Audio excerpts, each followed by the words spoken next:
Hi everybody, welcome to the Countdown to Reach. I am CsR Magnum NN. Total time right now is 6 days, 15 hours, 14 minutes, and 45 seconds. So waste no time getting into this today. Big news is Headhunter is also going to be a team game. First I thought it was just going to be a regular Slayer game, but it looks to be that it's going to be a Team Slayer game as well. So that's going to be a bunch of fun. Pretty much all you got to do is kill your opponents, pretty much, take their skulls, and take it back to an extraction point.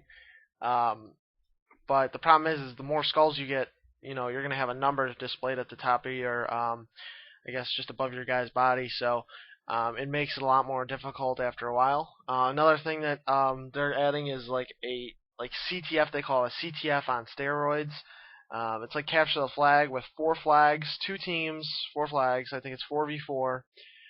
You pretty much take the flags to, like I said before, an extraction point, and after the time's up, however many flags you got in that area is pretty much what your guys' score is going to be.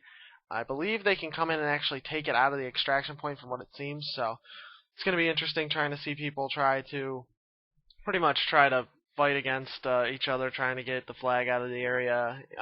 It's going to cause a lot of annoyances, but it's also going to be super fun because CTF regularly is annoying. So adding a new twist to it might make it a lot more fun. Invasion is going to pretty much be Spartans versus Elites.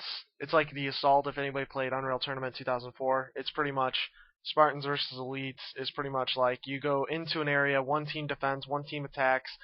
After you do the objective, it opens up into a new area, and you have to go and either defend it if you're the Spartans, or if you're the Elites, you have to go and invade that area. And pretty much it's gonna, vast out into a wider area the more you actually get further into the level. At the beginning, it's kind of just like D-Day. You got to run into a base that's well guarded and has a whole bunch of equipment, and your goal is to get in there and try and take people out. But being able to respawn on your teammates might make it easier. I don't know if they're going to do that for Invasion or not, but could be interesting.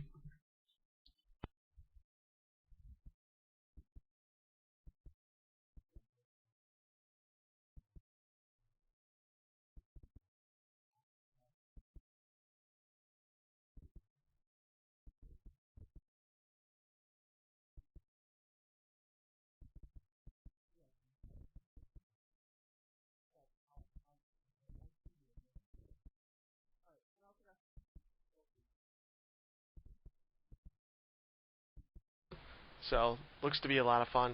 Um, I really like the fact that you can kind of just go in there and just one side defense, one side attacks, just like the Assault in Unreal Tournament. Like I said before, Assault in Unreal Tournament was one of the best game types. So hopefully it'll just bring back some memories for Unreal Tournament fans. New news in the controller setup: the right bumper is the new melee. Kind of like I believe Bumper Jumper does that for Halo 3. Those of you who are not in tune with Bumper Jumper, you're going to have a lot of troubles. But people who do have that ability, who know how to do that, you're going to be right at home. And left bumper is the new abilities, which is like where you can punch the ground or go invisible or rocket, probably sprint as well. So that's going to be interesting. To be honest with you, I really don't know. I believe probably X is going to be reload, so that's not going to be a problem. But it's going to be kind of weird to be able to melee people by using the right bumper. I've used bumper jumper before. It's a big learning curve, but if you can get the hang of it, hey, good for you. I'm sure a lot of people are going to be a little angry about that, but there might be ability to change back to the classic Halo 3 style, or even maybe even Halo 2. So we'll see about that. Party system is another thing. They kind of did this with Halo 3. They kind of experimented with it. They kind of did like, searching your region or good connection. This time it's pretty much suited for just you in particular. If you're a very chatty player, you like talking to your team a lot, there's an ability where you can have your, chatty players with other chatty players. Another one is, good skilled players playing together. You want a kid who's just skilled. Just that's all you guys want. Do you want a team player? Type that in, you put that in, you search it, and they're going to try their best to find a team that suits you the best. So, with that in mind, you're going to, have less little kids, chatting at you and, telling you what to do.